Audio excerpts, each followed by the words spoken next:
Hello guys, आपका मेरे YouTube channel पे स्वागत है। हम ऑसिलेशन का क्विक रिवीजन कर रहे थे गाइस। याद रखना, मैं जो भी वीडियो बना रहा हूँ ये क्विक रिवीजन के लिए बना रहा हूँ, तो स्पीड में रहूँगा मैं। यहाँ पे ऑसिलेशन का हम लोग अब 8th पार्ट देखने वाले हैं, जिसमें सिंपल पेंडुलम की हम बात करने वाले हैं। अभी सिंपल पेंडुलम में ये क्वेश्चन बोर्ड एग्जाम में 4 मार्क्स के लिए आता है, बहुत इंपॉर्टेंट है। इसमें और एक तरह का क्वेश्चन बनता है जो कि आगे मैं आपको बता दूंगा। तो अभी सिंपल पेंडुलम जो है बोर्ड एग्जाम में प्रीवियस में बहुत बार आ चुका है गाइस, तो इसलिए बहुत बहुत इंपॉर्टेंट क्वेश्चन है, अच्छे से ध्यान से देखना। अब इसमें होता क्या है, सिंपल पेंडुलम जो होता है, आइडियल सिंपल पेंडुलम, वो एक हैवी पार्टिकल है। सस्पेंडेड कैसे होता है, मासलेस, बहुत हल्का, इनएक्सटेंसिबल, मतलब खिंचाव ज़्यादा इसमें नहीं होता, ठीक है, और फ्लेक्सिबल होता है। जैसे कि आप एक धागा ले सकते हो, तो वही हमारा क्या बोल सकते हैं हम, आइडियल उसका सिंपल पेंडुलम का जो धागा होता है वैसे हमारा स्ट्रिंग होता है, ठीक है। जो हम प्रैक्टिकल लैब में यूज़ करते हैं सिंपल पेंडुलम, एक स्मॉल हैवी डेंस पियर होता है, एक तरह का जैसा मार्बल आप ले लो वैसा होता है। मेटल का भी है, मेटल का हम लेते हैं, ठीक है। सस्पेंडेड कैसे होता है, लाइट और इनएक्सटेंसिबल स्ट्रिंग, जैसा मैंने आपको धागे का एग्जांपल दे दिया, ठीक है।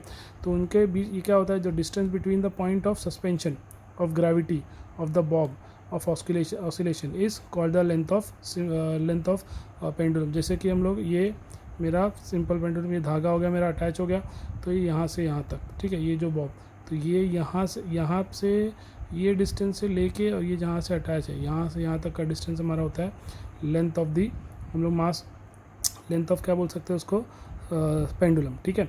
अब मास क्या ले, बॉब का, ये जो बॉब है इसका मास क्या ले लिया मैंने, m ले लिया, ठीक है। और t क्या हो गया, ये टेंशन हो गया, इस पर जो t ऐड कर रहा है टेंशन क्या होगा हमारा, mg होगा, ठीक है। आगे आगे हम देखते हैं इसमें। अब जो यहाँ पे देखो, for the extreme position there should not be any net force along the string, the component of the mg, ये देखो यहाँ पे कंपोनेंट डिवाइड हुआ है, ये mg साइन थीटा हो जाएगा, ये mg कॉस थीटा हो जाएगा, ठीक है। और यहाँ पे ये टेंशन है, ये इस पे स्ट्रिंग पे, ये पूरा लेंथ हो गया l, ठीक है। जब इसको हम लोग ऐसे करते हैं तो टू एंड फ्रो ये मोशन क्या करता है, परफॉर्म करता है, that is linear SHM, simple SHM है, ठीक है। अब the component of the mg cos theta along the tension which is balance by tension. अब ये जो mg कॉस थीटा होता है, ये किससे बैलेंस करता है, ये टेंशन से। देखो टेंशन इस तरफ जा रहा है, mg कॉस थीटा मेरा ये डायरेक्शन में हो गया, ठीक है। वैसे ही component of mg sine theta, ये mg साइन थीटा है, ठीक है। ये परपेंडिकुलर होता है किसके, ये स्ट्रिंग के, ऐसा परपेंडिकुलर होता है, ठीक है, ऐसे 90 एंगल बनाता है ऐसे, ठीक है। तो याद रखो, ये इसको, ये mg कॉस थीटा कौन बैलेंस कर रहा है, टेंशन ऑफ द स्ट्रिंग, और mg साइन थीटा कैसा है, परपेंडिकुलर टू द स्ट्रिंग है। अब तो रिस्टोरिंग फोर्स, उसको हम क्या लेंगे यहाँ पे, रिस्टोरिंग फोर्स हो जाएगा हमारा, F होता है जो कि -kx भी होता है। तो यहाँ पे रिस्टोरिंग फोर्स को हमने n साइन थीटा है, तो n साइन थीटा हमने mg साइन थीटा ले लिया, ठीक है। और थीटा इसका एंगल बहुत ही स्मॉल होना चाहिए गाइस, अगर बहुत ही स्मॉल होगा तभी ये क्या होगा, perfectly to and fro perform करेगा। अगर आप ज़्यादा एंगल ले लोगे, वहाँ से इसको छोड़ोगे बॉब को, तो ये बहुत ही लहराएगा, और लहराएगा तो ये बराबर सिंपल पेंडुलम के इसका टाइम पीरियड बराबर नहीं आएगा, ठीक है। इसलिए एंगल हमेशा कम लो, मतलब जिस पॉइंट से इसको आप छोड़ रहे हो, ठीक है, तो वहाँ से रिलीज़ कर रहे हो, तो रिलीज से एंगल इसका बहुत कम है। जितना एंगल कम उतना हमारा एक्यूरेट ये पेंडुलम काम करेगा। तो साइन थीटा क्या होगा, फिर बहुत स्मॉल होगा, तो साइन थीटा स्मॉल होगा, लेस देन क्या होगा, 10 डिग्री का लेके हमें इसको छोड़ना रहता है यहाँ से, तो साइन थीटा हमारा थीटा हो जाएगा, ठीक है। तो F equal to minus mg theta. Figure से हम क्या देख सकते हैं, अगर मैं इसे ट्राइंगल में ऐसा ले लूँ, ये मेरा क्या हो जाएगा, एक तरह का हाइपोटेनस हो जाएगा, ठीक है। ये अपोजिट साइड हो गया ट्राइंगल का, तो अगर मैं साइन थीटा ले रहा हूँ तो दैट विल भी क्या होगा, अपोजिट x हो जाएगा, हाइपोटेनस क्या हो जाएगा l, तो दैट इज़ x/l। और मैं थीटा की जगह यहाँ पे क्या सब्स्टिट्यूट कर सकता हूँ, ये x/l, तो यहाँ पे mg हमने x/l लगेगा, तो ये मेरा हो गया -mg/l। तो ये क्वेश्चन जो मैं बोल रहा था एक्स्ट्रा क्वेश्चन बनेगा, ये हो जाएगा।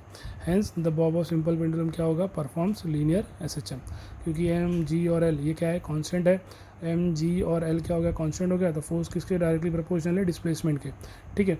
तो स्मॉल डिस्प्लेसमेंट क्या होगा, restoring force directly proportional to the displacement, और कैसे होगा, अपोजिट डायरेक्शन में होगा। तो एक तरह का ये क्या करेगा, linear simple harmonic motion perform करेगा, ठीक है। तो ये हमारा हो गया सिंपल पेंडुलम का, ठीक है। आई होप ये समझ में आ गया होगा। यहाँ तक का 3 मार्क का एक क्वेश्चन हो गया। अब दूसरा एक क्वेश्चन आता है, define ideal simple pendulum and obtain its time period. तो उसके लिए हम क्या करेंगे, आइडियल सिंपल पेंडुलम को हमने यहाँ पे देखो, आइडियल सिंपल पेंडुलम हमने ऑलरेडी डिफाइन कर दिया है। अब उसका टाइम पीरियड के लिए देखो आप क्या करोगे, तो पीरियड ऑफ ऑसिलेशन क्या होता है, t को 2π/ω होता है, ठीक है। और 2π में ऐसे रखा, ω² हमें पता है, ω² क्या होता है, g/l होता है। तो हम लोग यहाँ पे एक्सेलरेशन पर डिस्प्लेसमेंट भी लिख सकते हैं, क्योंकि देखो जब हम लोग ये कर रहे थे एक्सेलरेशन, तो एक्सेलरेशन में हमने क्या लिखा था, a = -ω², ठीक है। तो ω² क्या हो जाएगा, ए बाय एक्स हो जाएगा, और ओमेगा क्या हो जाएगा, under root a by x, that is under root acceleration per unit displacement. तो यहाँ पे मैंने यही किया, ओमेगा की जगह acceleration per unit displacement that is a by x. तो एफ इक्वल्स टू मुझे पता है that is minus m g theta, तो थीटा का वैल्यू क्या हो गया, एक्स बाय एल। अब ये फोर्स का वैल्यू क्या लिख सकता हूँ मैं, मास इंटू एक्सेलरेशन। तो यहाँ एम ए आ गया, यहाँ माइनस एम जी आ गया, ये एम और एम क्या हो जाएगा, कैंसिल। तो ये क्या हो जाएगा, minus g x by L. तो अब हम क्या कर सकते हैं, acceleration per unit displacement that is a by x. तो ए बाय एक्स मेरा क्या हो जाएगा, माइनस जी बाय एल। ठीक है, A by X minus G by L हो गया। इसको मैंने मैग्नीट्यूड में रख दिया, तो जी बाय एल ले लिया मैंने। तो अब यहाँ ध्यान से देखना, यहाँ पे एक्सेलरेशन पर यूनिट डिस्प्लेसमेंट आपने लिया था, ठीक है। तो एक्सेलरेशन पर यूनिट डिस्प्लेसमेंट का वैल्यू अब क्या लिख सकते हैं हम लोग, जी बाय एल। तो 2 पाई एज इट इज़ रहेगा, under root G by L आ जाएगा, लेकिन जी एल क्या हो जाएगा, फिर ऊपर चला जाएगा और जी नीचे। तो ये हो गया मेरा time period for simple pendulum, क्योंकि ये बहुत इंपॉर्टेंट क्वेश्चन है गाइस। यहाँ तक टाइम पीरियड आ सकता है, and show that time period is, ये इसको हम लोग फ्रीक्वेंसी का लिख सकते हैं, एन इक्वल्स टू 1/t। तो उसी का उल्टा हो जाएगा टाइम पीरियड। हमें पता है फ्रीक्वेंसी और टाइम पीरियड क्या होता है, कैनोनिकल कॉन्जुगेट होता है, तो इसलिए 1/2 जी बाय एल हो जाएगा। तो ये टाइम पीरियड का इक्वेशन हो गया, फ्रीक्वेंसी का इक्वेशन हो गया। हमें आइडियल सिंपल पेंडुलम का डिफाइन करना है, define ideal simple pendulum, obtain its time period.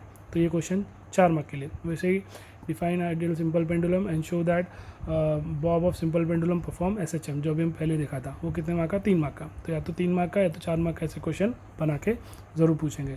Hope है आपको क्विक रिवीजन में ऑसिलेशन का ये सिंपल पेंडुलम पार्ट समझ में आया होगा।